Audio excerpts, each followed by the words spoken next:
एक मंच पर नजर आने लगी है।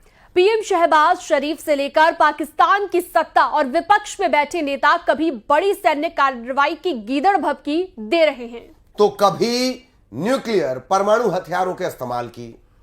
ये सब कुछ पाकिस्तान में तब चल रहा है जब दुनिया के सामने पाकिस्तान की हकीकत बार बार बेपर्दा हो रही है।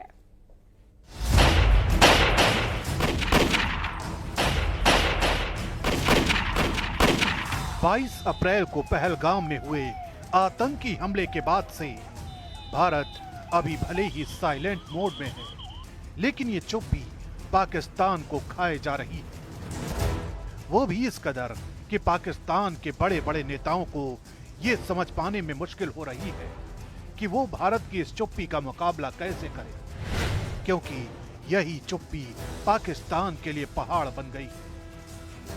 यही वजह है कि पाकिस्तान फिलहाल गीदड़ भभकियों से काम चला रहा है और अपने कलेजे को ठंडा करना चाहता है। इस बार भारत के लिए पाकिस्तान से जो धमकी आई है वो बाया रूस होकर आई है और धमकाने वाले हैं मोहम्मद खालिद जमाली, जो रूस में पाकिस्तान के राजदूत हैं। एक इंटरव्यू के दौरान खालिद जमाली ने कहा कि भारत के खिलाफ पाकिस्तान पूरी ताकत आजमाएगा, यानी भारत के खिलाफ जंग में पाकिस्तान परमाणु हथियारों का इस्तेमाल कर सकता है। When it comes to India and Pakistan, we do not get involved into this debate of numerical strength. We in Pakistan will use the full spectrum of power, both conventional and nuclear. Bharat ने अभी तक पाकिस्तान के खिलाफ सिर्फ कूटनीतिक दांव ही चले हैं। अभी तक भारत ने किसी भी तरह की कोई सैन्य कार्रवाई नहीं की है, लेकिन पाकिस्तान को भारत की यही चुप्पी किसी नए तूफान का संकेत लग रही है। रूस में पाकिस्तान के राजदूत ने जो बयान दिया वो रशिया टुडे चैनल के साथ हुई बातचीत का हिस्सा है। इस बयान में कहा गया है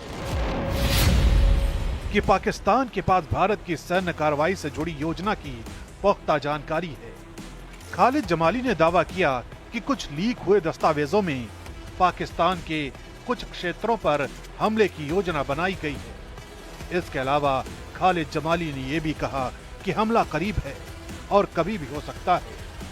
इस दौरान मोहम्मद खालिद जमाली ने यह कहा कि पाकिस्तान किसी भी हमले का पूरी ताकत से जवाब देगा, जिसमें पारंपरिक और परमाणु हथियार दोनों शामिल हैं। खालिद जमाली ने सिंधु जल संधि का जिक्र करते हुए ये भी कहा कि अगर भारत निचले हिस्से के पानी को रोकता है, मोड़ता है, तो इसे पाकिस्तान के खिलाफ एक्ट ऑफ वॉर माना जाएगा और इसका जवाब पूरी ताकत से दिया जाएगा। The frenzy media of India and the irresponsible statements coming out from that side has compelled us, and there are some other leaked documents whereby it has been decided to strike certain areas of Pakistan. So that makes us to feel that this is going to happen and it's imminent. And as I said, knowing Pakistani nation, the armed forces of Pakistan, supported by people of Pakistan, we are going to respond this time and respond with full spectrum of power. दिलचस्प बात यह भी है कि पहले जमाली ने भारत को परमाणु बम की धमकी दी, फिर अचानक सुर बदल गए। जमाली ने यह भी कहा कि दोनों देश परमाणु शक्ति संपन्न देश हैं, इसलिए तनाव को कम करना बेहद जरूरी है। उन्होंने कश्मीर हमले की तटस्थ और विश्वसनीय अंतर्राष्ट्रीय जांच की मांग की और इसमें चीन और रूस की भागीदारी की उम्मीद जताई। इतिहास गवाह रहा है कि पाकिस्तान ने जब जब भारत के खिलाफ किसी जंग को हवा दी, उसका अंजाम उसे हमेशा भयानक भुगतना पड़ा। यही वजह है कि बार बार जिस तरह से पाकिस्तान की तरफ से परमाणु हमलों की गीदड़ भभकी दी जा रही है, वो यही साबित कर रही है कि पाकिस्तान सिर्फ और सिर्फ अपनी खींच मिटा रहा है। वो भी तब जब भारत ने अभी पाकिस्तान के खिलाफ कूटनीतिक प्रहार किए हैं। भारत की एक खामोशी बता रही है कि किसी भी वक्त पाकिस्तान को उस भूचाल का सामना करना पड़ सकता है जो पाकिस्तान में पलने वाले आतंक को उसकी जड़ों से उखाड़ फेंकेगा। पहलगाम हमले के बाद जहां बॉर्डर पर तनातनी है, वहीं पाकिस्तान के खिलाफ सियासी बयानबाजी भी जारी है। ओवैसी ने पाकिस्तान को नाकाम मुल्क बताया है, वहीं अरशद मदनी ने आतंकियों के घर पर बुलडोजर चलने को जायज करार दिया। अगर वो आतंकवादी थे और 100% यकीन था उनके घरों को गिरा देना, ये हक था कि गिरा दिया जाता, बुलडोजर चला दिया जाता। AIMIM अध्यक्ष असदुद्दीन ओवैसी ने पाकिस्तान के खिलाफ मोर्चा खोला है। उन्होंने आसिम मुनीर पर कड़ा हमला बोला और कहा कि भारत के मुसलमान अपनी मर्जी से यहाँ पर मौजूद है। पाकिस्तानी सरकार एक नाकाम सरकार है, जिसकी वजह से वहाँ की आवाम गरीबी से जूझ रही है। पाकिस्तान एक नाकाम मुल्क है। पाकिस्तान के व ISI के आसिम मुनीर को कहना चाहेंगे, अफगानिस्तान से तुम्हारा झगड़ा, ईरान की बॉर्डर पर तुम्हारा झगड़ा है। आज पाकिस्तान में बैठकर लोग इस तरह की अनाप शनाप बकवास बकते हैं। पाकिस्तान एक फेल्ड नेशन है और याद रखिए, ये ताकतें कभी भी भारत को सुकून से रहने नहीं देंगी। आज वक्त है कि हम इनको एक मौसर जवाब दें, ताकि हमेशा के लिए ये दहशतगर्दी का ये जहर हमेशा के लिए खत्म होकर रह जाए। वहीं जमीयत उलेमा ए हिंद के अध्यक्ष मौलाना अरशद मदनी ने पहलगाम आतंकी हमले पर बड़ा बयान दिया है। जुल्म तो जुल्म है, हम इस जुल्म को कबूल नहीं करते। उन्होंने कहा कि आतंकवादियों का घर गिराया जाना बिल्कुल सही है। अगर वो आतंकवादी हैं तो उनके घरों को गिरा दिया गया, बहुत अच्छा है। अगर आतंकवादी वो नहीं थे और घर को गिरा दिया गया, तो मैं नहीं समझता हूँ कोई आदमी उसकी तारीफ करेगा। मैं नहीं जानता हूँ कि वो आतंकवादी थे या नहीं। अगर वो आतंकवादी थे और 100% यकीन था उनके घरों को गिरा देना, ये हक था कि गिरा दिया जाता, बुलडोजर चला दिया जाता।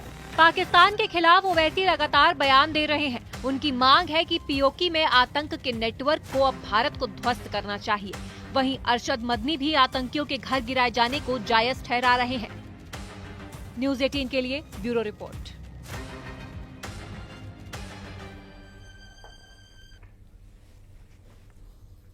उत्तर प्रदेश कांग्रेस अध्यक्ष अजय राय ने राफेल के बहाने केंद्र सरकार पर तंज कसा है। अजय राय ने खिलौने वाले राफेल लड़ाकू विमान में नींबू मिर्च लटकाकर पूछा है कि आतंकियों से और पाकिस्तान से कब बदला लिया जाएगा। दरअसल जब राफेल आया था तब केंद्र सरकार ने राफेल में नींबू मिर्च लटकाए थे। क्या ये इसी काम के लिए आए थे? इसका इस्तेमाल कब होगा और पहलगाम में मारे गए लोगों को इंसाफ कब मिलेगा, ये सवाल पूछा गया। जो केंद्र सरकार ले आई राफेल, रक्षा मंत्री जी ने नींबू मिर्च बनकर इसको खड़ा किया हुआ। अब मोदी जी पीछे, राजनाथ सिंह रक्षा मंत्री।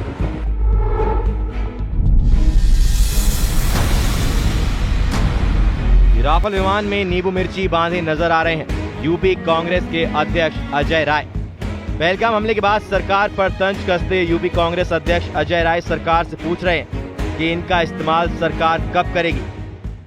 आतंकवादी गतिविधियां जिस तरीके से हुई हैं, तो आप बड़ी बड़ी बात करने वाली सरकार जो आज कहती है कि हम सब मिट्टी में मिला देंगे सब कुछ इन लोगों को, आतंकवादियों को, आज आप राफेल ले आए, नींबू मिर्च बांधकर खड़ी किए हुए हैं।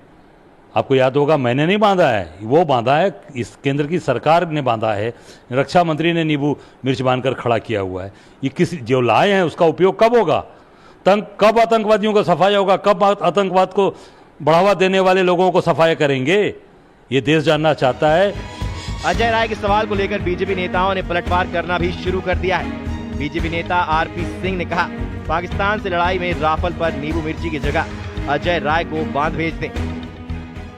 कांग्रेस पार्टी के DNA में है कि वह सेना का मनोबल तोड़ने की प्रक्रिया में रहती है। हमेशा वह कुछ न कुछ इस प्रकार के कृत्य करते हैं जिससे सेना का मनोबल टूटे।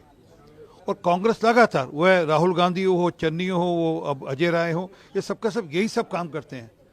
और जब हमारी सेना एक्शन लेती है तो उस पर फिर सबूत मांगते हैं। मैं राजनाथ सिंह जी से निवेदन करूंगा, जब भी इस बार अटैक हो, इस बार अजय राय को उस नींबू की जगह लटकाकर वहां भेज देना चाहिए। पहलगाम हमले को लेकर विपक्ष के नेता पाकिस्तान के खिलाफ कड़ी कार्रवाई की मांग कर रहे हैं। तो बीजेपी नेता कह रहे हैं कांग्रेस को जब एक्शन लेना था तब लिया नहीं, अब पीएम मोदी को ज्ञान ना दें। आतंकवाद के खिलाफ कड़ी से कड़ी कार्रवाई भारतीय जनता पार्टी को करना चाहिए। राहुल गांधी राजनीति में पप्पू हैं, बेचारे कुछ जानते नहीं है, क्या कहना चाहिए क्या नहीं कहना चाहिए, कहाँ राजा भोज कहाँ गंगवा तेली, कहाँ नरेंद्र भाई मोदी और कहाँ राहुल, किससे आप तुलना कर रहे हैं? मैं समझता हूँ तुलना ठीक नहीं।